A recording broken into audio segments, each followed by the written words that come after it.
The secret sauce to the lean transformation is the management system. So what we learned quite a few years into our journey was that we didn't have a management system that actually supported continuous improvement. So Kim Barnes and her team began to experiment, and they experimented in 2 departments, and they started to build standard work for what leaders at all levels of the organizations did, from the president all the way down to the frontline supervisor. That actually turned into something called the business performance system at THEDAS. It's very important for leaders in the organization to recognize that they can't manage in the old world and expect to be successful in their lean transformation. We have to change the management system as well. And the way to do that, again, is in a model cell approach. You know, at THEDAS we took 2 departments.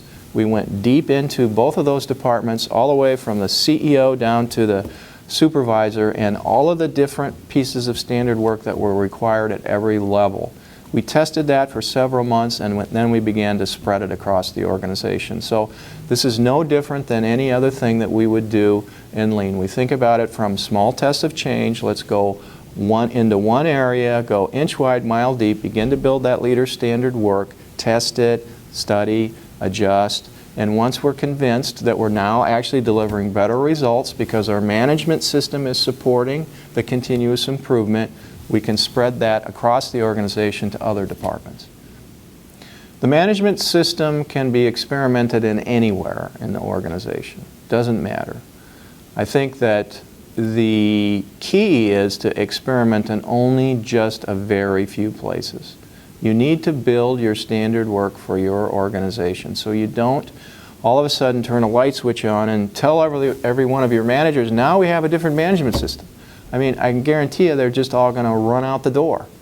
But what you need to do is to really look at this from the standpoint of, let's try some experiments.